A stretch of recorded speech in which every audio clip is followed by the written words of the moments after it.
Saya Fedi Pilor, guru asuransi ya. Saya ingin membahas tentang penetapan tarif premi asuransi. Apakah perlu diatur atau tidak? Oke. Semestinya setiap perusahaan asuransi memiliki unsur elemen cost of production yang berbeda-beda. Ya, kayak misalnya suatu air mineral, ya mereknya katakanlah Aqua dengan Le Minerale, harganya beda. Mengapa? Karena tentunya dia punya cost of production-nya berbeda, ya COP-nya berbeda, kemudian biaya distribusinya berbeda, kemudian biaya operasional masing-masing perusahaan berbeda, kemudian margin keuntungan yang diharapkan oleh masing-masing perusahaan juga berbeda, cara berhitung mereka juga berbeda-beda, ya sehingga tentu harga produk tersebut tidak sama, ya. Anda coba lihat harga produk handphone Apple dibandingkan Samsung, dibandingkan Vivo, Huawei, Oppo dan lain sebagainya. Tidak sama. Kenapa? Karena masing-masing punya cost of production beda-beda. Brand name-nya juga beda-beda. Jadi mengapa harus sama tarif tersebut? Ya. Nah, sehingga sesungguhnya penetapan tarif ini adalah suatu, mohon maaf ya, suatu pembodohan bagi praktisi. Atau mungkin para praktisi itu sendiri yang merasa atau ingin atau merasa dirinya bodoh atau bagaimana, saya tidak tahu persis ya. Pada waktu saya menjabat di sebuah asosiasi perusahaan pialang ya, kami melakukan kajian tentang tarif tersebut ya, dan kami menyampaikan hal tersebut dari A to Z ya, bahwasannya tarif ini kontraproduktif bagi masyarakat luas, bagi perusahaan asuransi yang memang mampu melakukan underwriting dengan baik, yang perusahaan asuransi yang juga mampu melakukan claim management dengan baik. Ya. Jadi tarif ini sesungguhnya hanya menguntungkan perusahaan asuransi yang tidak mampu melakukan underwriting dengan baik, yang tidak mampu melakukan claim management dengan baik, yang tidak mampu melakukan efisiensi biaya operasional dengan baik, ya. Dan ini sangat merugikan perusahaan asuransi, yang mampu bersaing, yang mampu melakukan efisiensi, ya, yang mampu melakukan underwriting dengan baik dan mampu juga melakukan claim management dengan baik, ya. Jadi ini merugikan perusahaan asuransi, ya. Jadi begini, saya kasih contoh ya. Ada 3 perusahaan asuransi yang ditawarkan kepada masyarakat luas di luar sana. Satu perusahaan asuransi yang kelas C, ya, yang berikutnya lagi kelas B, ya, yang terakhir adalah kelas A, yang top, ya. Tentu apa? Tentu mereka akan apa? Akan pilih asuransi yang top, ya, yang terkenal. Alhasil apa? Perusahaan asuransi yang kecil menengah tersebut tidak akan dipilih. Apakah perusahaan menengah dan kecil itu tidak bagus? Tidak bisa membayar klaim? Tidak. Karena saat ini perusahaan masyarakat luas akan melihat harga. Kalau harganya sama semua, pasti dia milih yang perusahaan yang top, yang paling ternama. Hasil perusahaan-perusahaan yang menengah ke bawah, yang kecil-kecil tidak akan dipilih. Oke, saya mohon maaf sekali ya. Saya ambil contoh 3 perusahaan asuransi, ya, lokal. Saya mohon maaf sekali. Ini disclaimer ya. Saya mohon maaf sekali.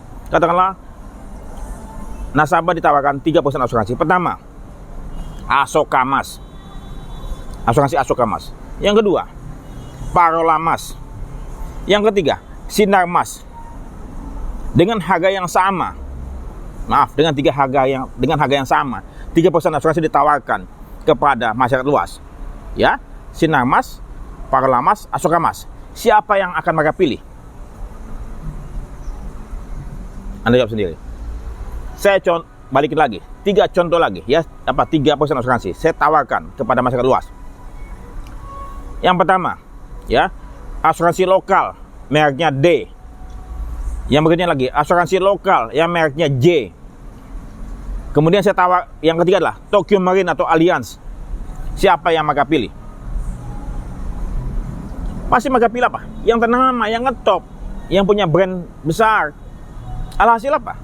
Ini merugikan perusahaan asuransi yang menengah ke bawah, yang lokal, yang mungkin katakanlah tidak pernah melakukan pemasaran, tidak perlu melakukan iklan yang besar-besaran. Karena masyarakat apa? Masyarakat itu melihat harga, ya, sangat concern dengan harga, ya. Sehingga apa? Kalau harganya sama, pada perusahaan asuransi tersebut yang kedua, yang ketiga tersebut mampu melakukan ekonomis dalam biaya operasional, dan kemudian loss ratio juga bagus, mengapa harus sama? Ya, jadi akhirnya ini merugikan apa? Merugikan perusahaan asuransi itu sendiri. Kemudian apa? Merugikan juga nasabah, konsumen.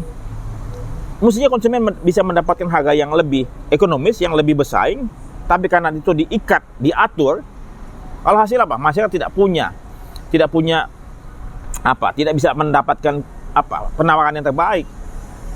Dan kemudian juga pada waktu tarif naik, ya, banyak nasabah-nasabah yang pada waktu saya tangani, dia akhirnya mengurangi sum insured atau mengurangi lokasi tertentu yang ini tidak perlu diasuransikan karena saya mau menghemat, karena biaya ini menggak, ini properti, ya. Atau katakanlah dia punya jaminannya, udahlah untuk jaminan katakanlah let's say untuk RSMD CCTS udah nggak usah dibeli, cukup hanya fire only, ya.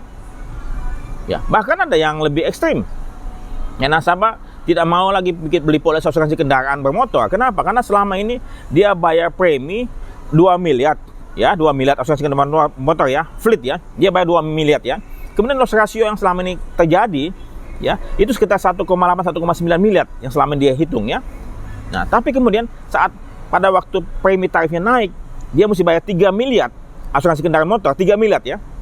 Maka manajemen berpikir dong, ngapain gua asuransikan dengan 3 miliar sementara gua punya loss ratio cuman 1,8-1,9 miliar.